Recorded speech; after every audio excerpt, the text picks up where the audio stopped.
So Elon Musk said a couple of choice things that I thought were interesting. I mean, he has a long-standing history of saying that AI is the greatest threat to humanity, that he's very concerned that if we don't regulate it now, we'll be behind the curve, and that sometimes getting ahead on regulation is a good thing.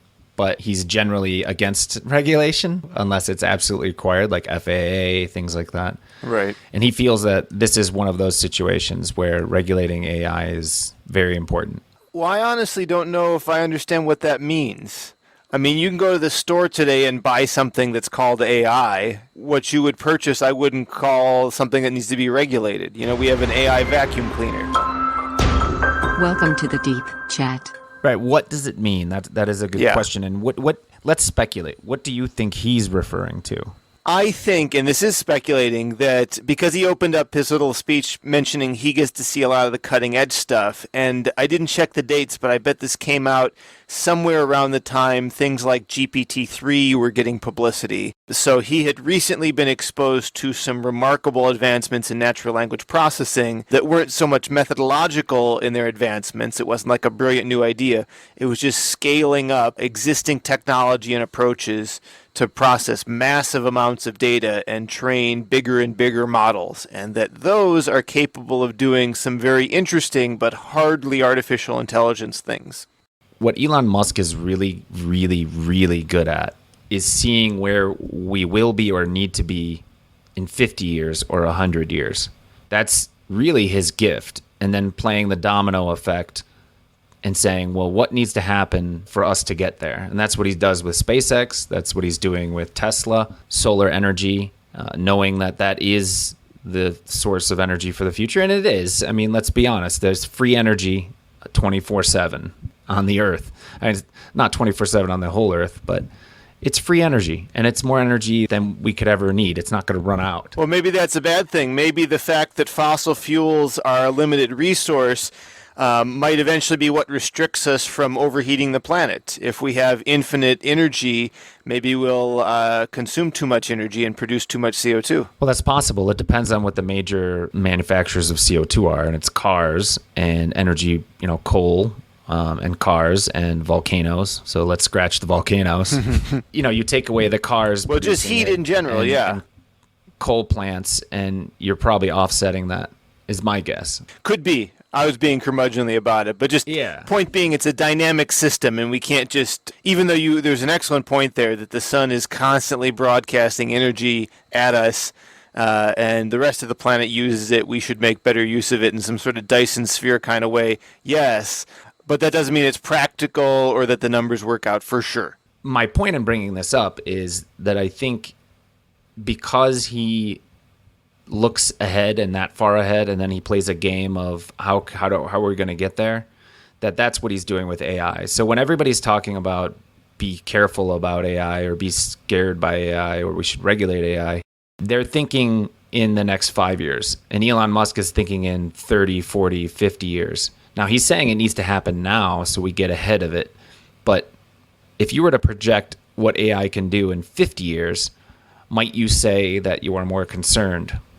I still feel like the question's a little ill-posed, because what is AI? Or let's use the phrase AGI, right? Artificial General Intelligence. If that truly is a general intelligence, then it means it's a laptop you can open up, and on the other side of it will be an agent that responds in a way indistinguishable from a human being. So if you just communicate over text message, you won't know if you're talking to a person or to this AGI. And for me, if that's true, that's a person and they have rights.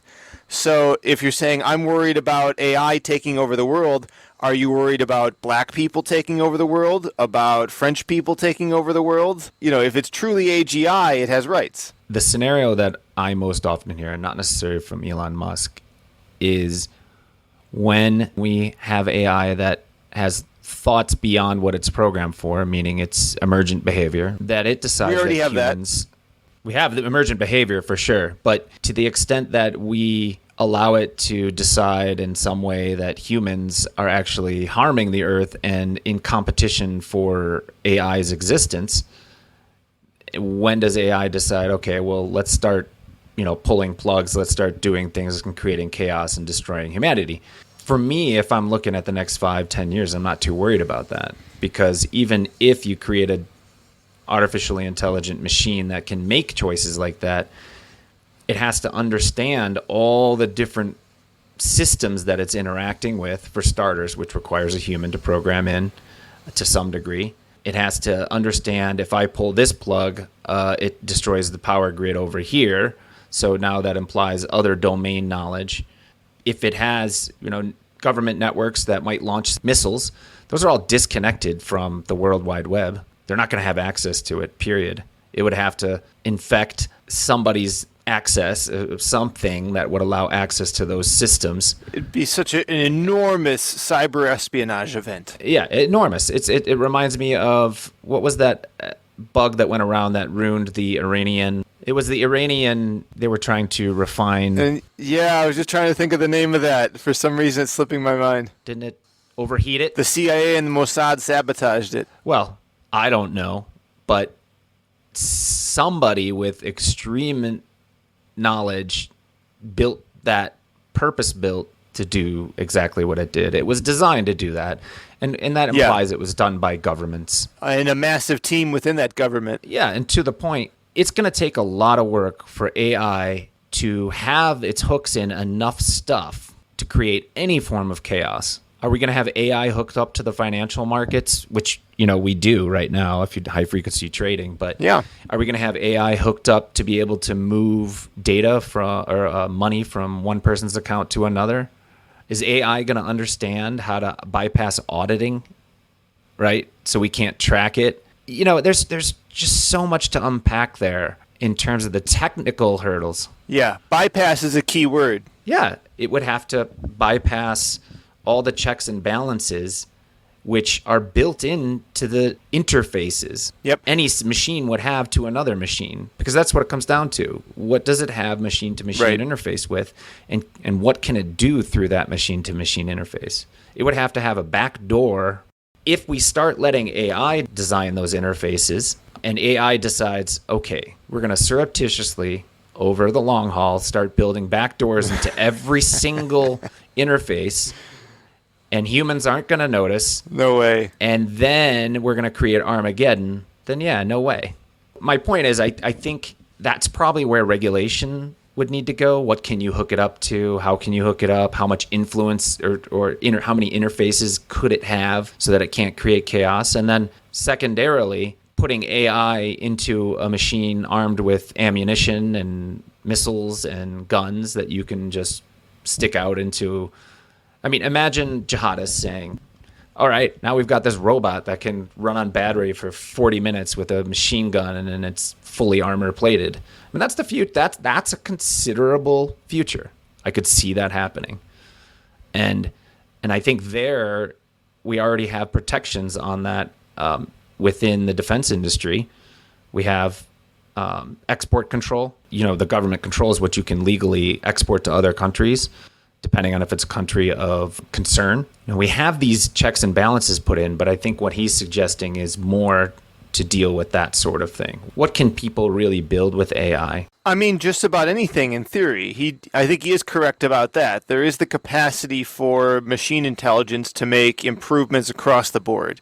Every industry, every problem.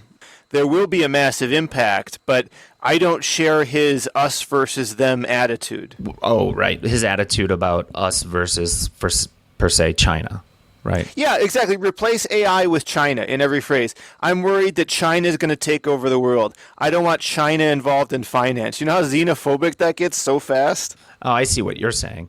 But I was referring to in the video how he says that China's is ahead on AI. I don't know if I agree with that, but I wouldn't disagree. I mean, there is a lot of research and innovation that comes from China. If you just look at the universities and the printed literature, like I read Archive every day.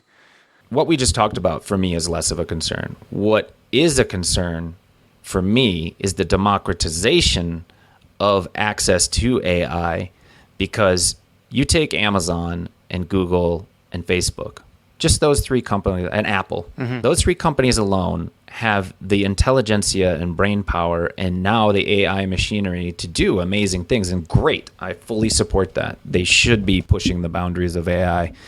They should be advancing it. But what happens when that becomes such a massive competitive edge that no companies can get off the ground without AI? Well, no company can get off the ground without the internet. No, that's true, but the internet is pretty easily accessible. Why can't AI be? It can be, but that's the question, is how do we get there? How much will it cost? Will it be available to everyone in a fashion that they can launch a business from it without being crushed by Google? So far, the answer's been yes, 100%. Novel uses of AI. There's been first and foremost an open source first mentality to the research, a lot of open data in the data sets that things are built on, openness of the models generated. You can download Google's BERT model would have cost tens of thousands of dollars to train it yourself. They're just giving it away. And I've deployed that in enterprise solutions. It was just available to me because Google put it out there.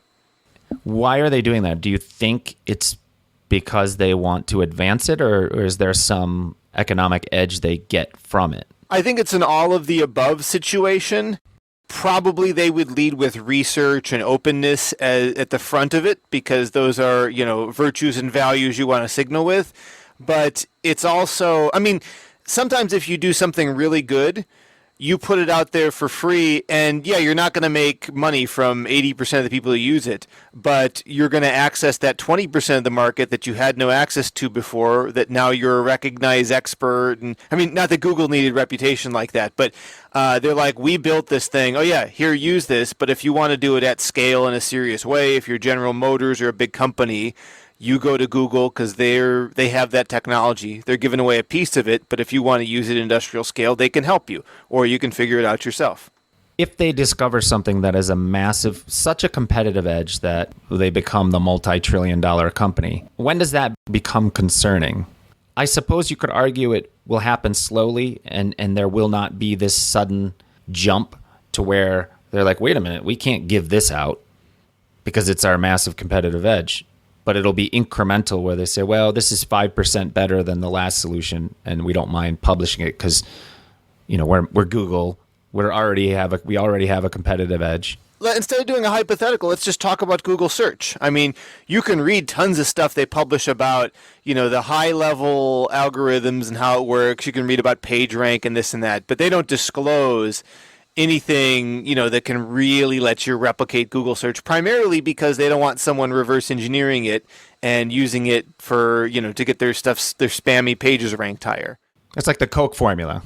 Yeah, although that I think is known, like any decent chemistry student ought to be able to back into that for you. Google search runs on their servers, so you can't see all the code. So in that regard, it's not fully open.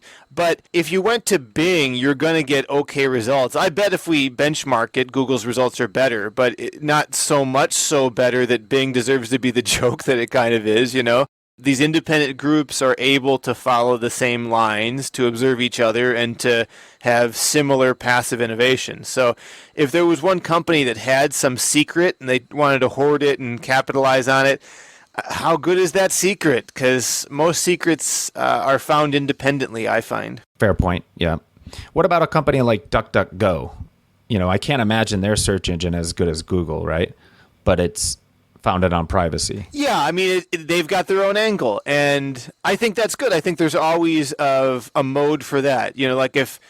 Like with contractors, we're doing some work on the house. You can get like a Craigslist contractor who's going to do a very mediocre job, and you get what you pay for. You also can get someone who wants to tell you the history of the tile, and they went to Italy and, talk to the artisan and all this kind of stuff. And if that's your jam, you pay a premium for that, and you get the story and the wine tasting and all of that.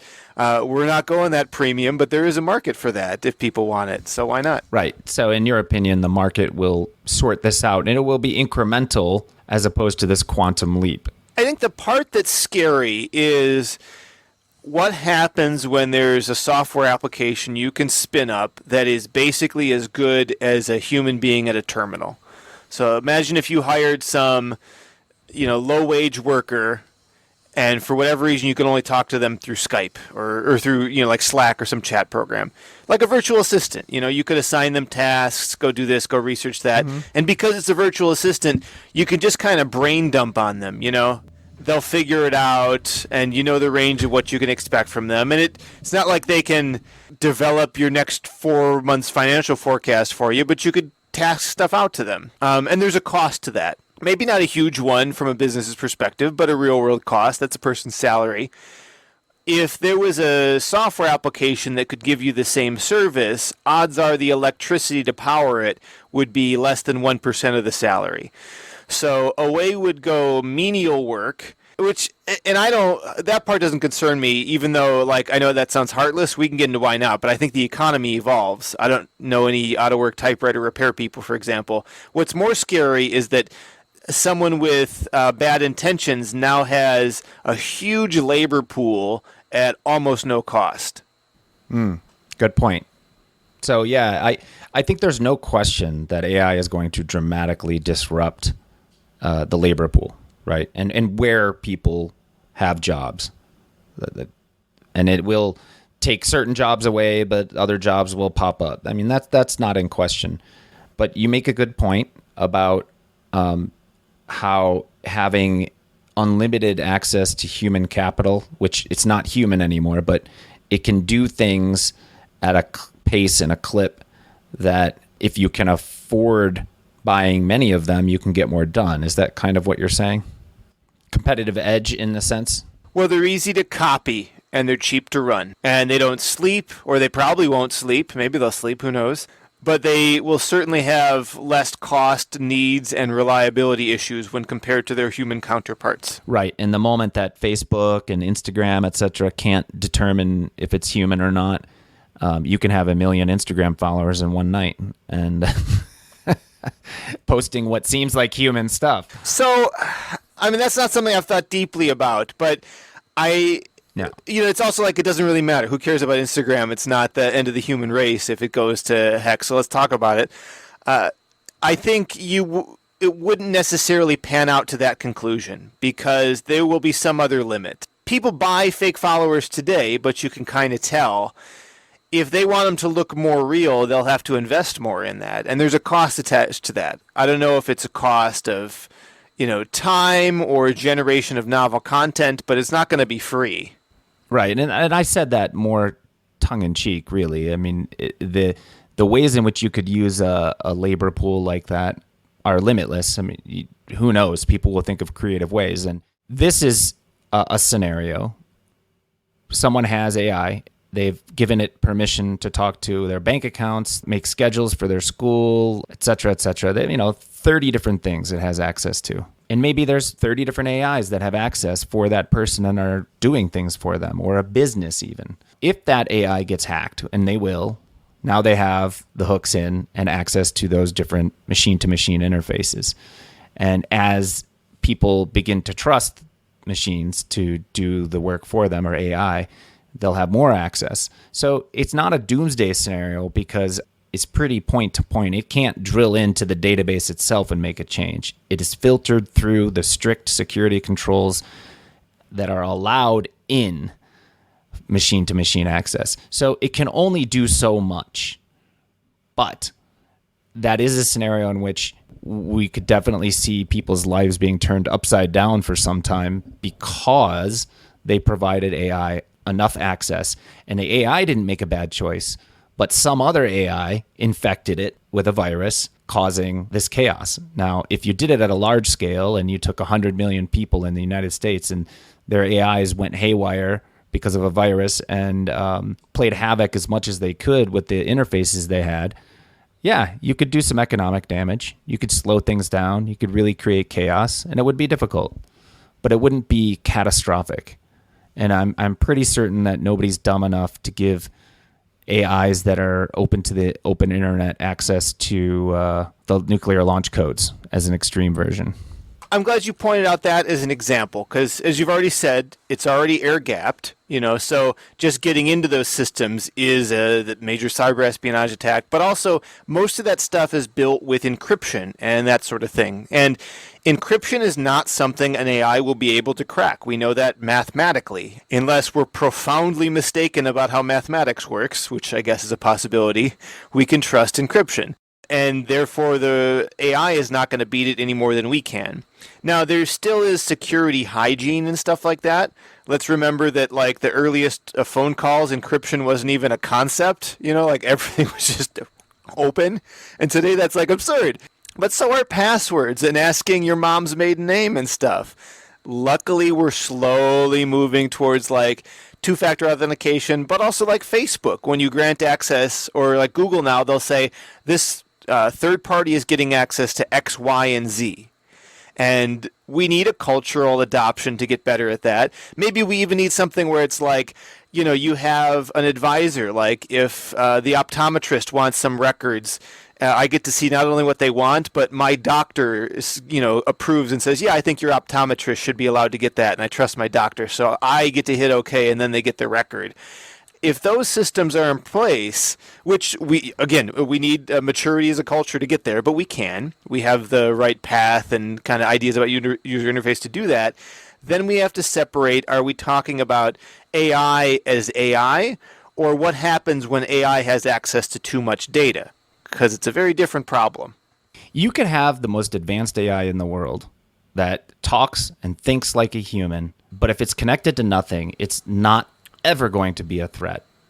Right. And then when it is connected to something, what is it connected to, and what are its roles and permissions? Yes. I mean, we'd have to be really dumb to give roles and permissions to something that it shouldn't have.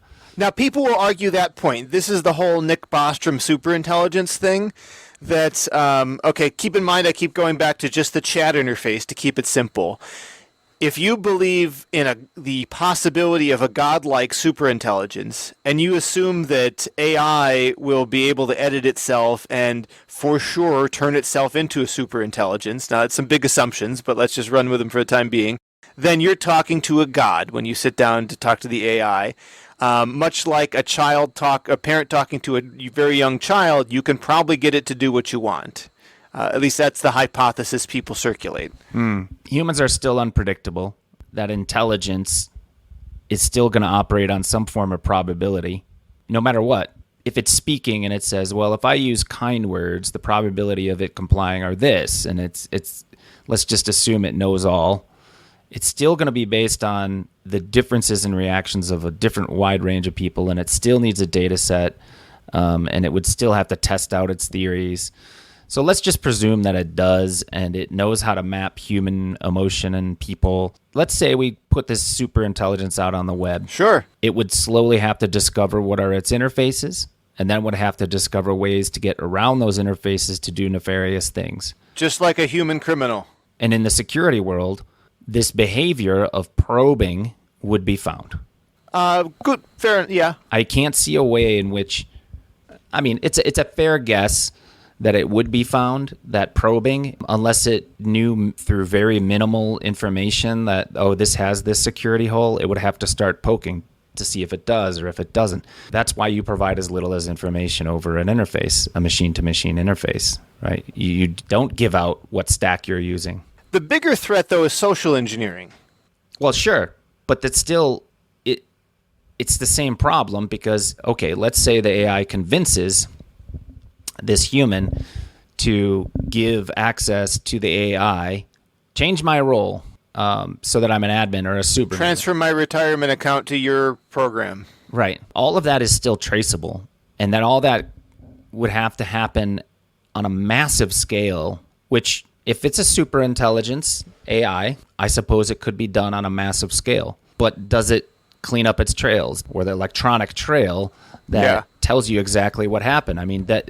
To discover and know where all that stuff is in each system that it interacts with, because let's face it, it's going to be multitudes of machine-to-machine systems that need to interact to get something really big to happen. excellent point about the security professionals who are going to monitor this stuff.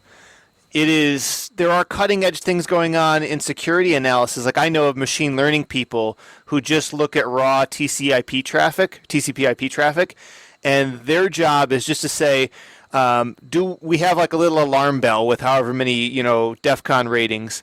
We just have to set that based on patterns we're seeing. If anything looks suspicious, we raise an alarm bell. And doesn't necessarily trigger anything, but other systems then look at that. So you might go into medium alert because traffic is weird today, or there have been a lot of failed login attempts and stuff like that. So when something needs to be secured, security professionals come up with very smart and often passive ways of doing intrusion detection.